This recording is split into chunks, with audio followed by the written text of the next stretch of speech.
Welcome to another episode of ALPS in Brief, the ALPS Risk Management Podcast.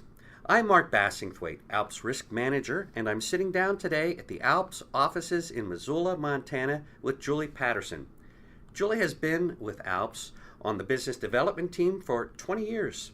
She brings with her a wealth of knowledge on legal malpractice insurance, and today we're going to talk about the cost of legal malpractice insurance, focusing on what really should you be getting for your premium dollar. Julie, welcome. Thank you, Mark. I appreciate that nice intro. Well, you're very welcome. You're very welcome.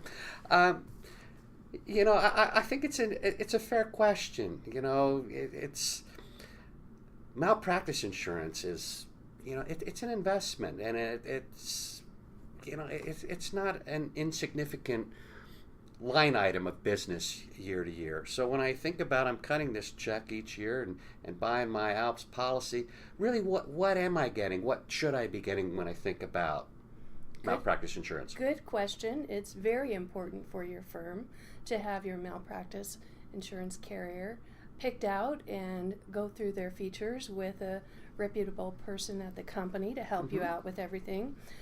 You want to look for somebody who is going to partner with you, who's going to understand what you do in the course of your day-to-day business and be able to provide support where you need it, but also peace of mind for exactly what you're buying for your firm. I think that's a great point in the sense, when heaven forbid, if I have some significant claim come up at some time, I really am counting on the carrier to have my back. And, what I'm hearing is the relationship here I really should look into and make sure that I feel that this is a partner I need to. It is, and that's very important because you want to have access to the people when you need to talk to them, or if you have a claim in your firm, you need to be able to talk to that person who can help you ease your mind and get the ball rolling for you.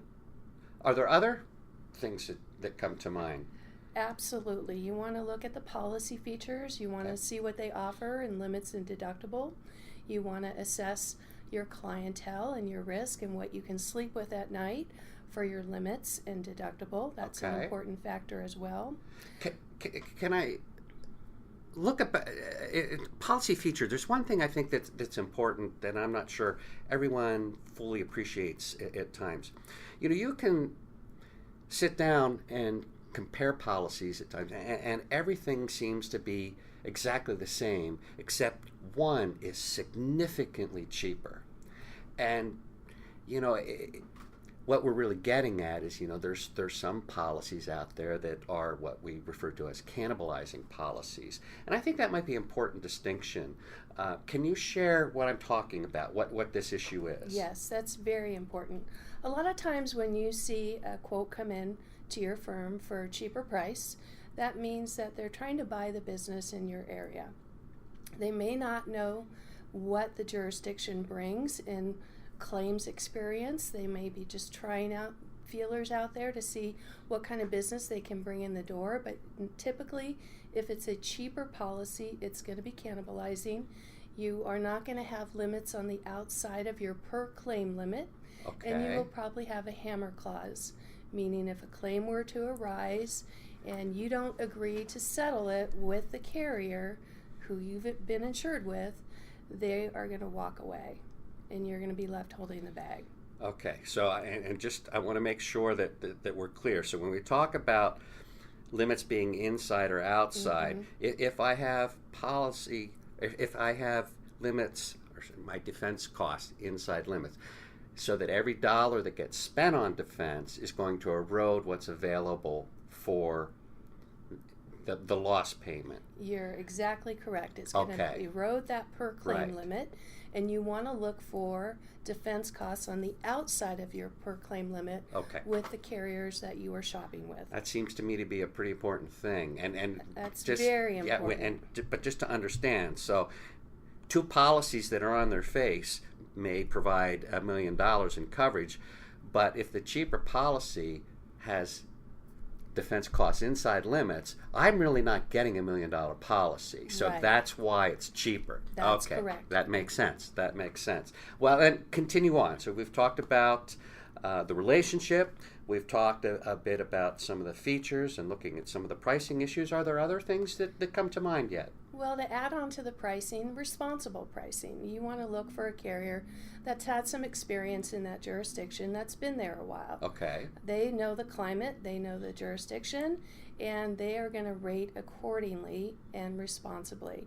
So if you see a carrier come in real low, they're just trying to buy your business, and they might do a bait and switch the following year. So be careful when you're shopping and looking at pricing. So again, and it seems to be, is it worth even asking how long you have been in a market? Absolutely. If I'm shopping and it's... Absolutely. Right. And the other important factor is if that carrier is endorsed by the state bar. Many state bars around the United States will endorse a carrier, meaning they're giving back to that community, that legal profession in that community, and that's an important factor as well. It comes with a, Okay, all right. So what I'm hearing on sort of the takeaway with this piece is just looking at commitment to the local market. Absolutely. That I want to work with an insurer that is committed Absolutely. long term.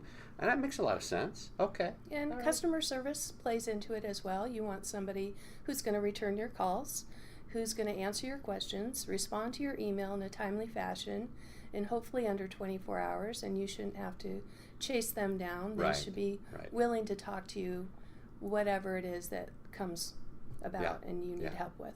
Okay. Excellent. Excellent. Those are, boy, wish I had known that years ago. Let me tell you, before I got into working with an insurance company. Are there any final thoughts or other things you'd like to share, Julie? Yeah, probably just a quick input on claims handling. Okay. Double check on how they handle the claims, how you report a claim. Are you going to be assigned a claims attorney to work with or a claims adjuster? Very important. You really want somebody who is a claims attorney, who's an attorney who can talk on your level, and find out who their defense panel is in your jurisdiction. And if you have input there, that's important as well. You really want input instead of them picking an attorney that maybe is somebody you don't respect in your jurisdiction. Right. Yeah. Well, this has been great stuff. The bottom, or the big takeaway for me is, this isn't just like going to a store and picking out, some item for home or something. What you're really saying is we're entering into a partnership here. We are. And heaven forbid, again, some thing come up in terms of a blown statute or some other type of significant claim.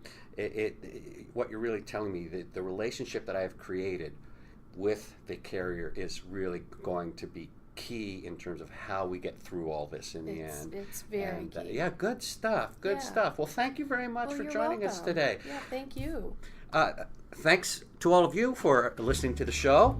If any of you have any questions about the issues Julie and I have discussed, please don't hesitate to contact me here at ALPS at mbass@alpsnet.com. We'd love your feedback on the podcast, including hearing about any other issues or topics you'd like to hear us cover. So that's it. Thanks again, Julie. Thanks to all of you. Thank you.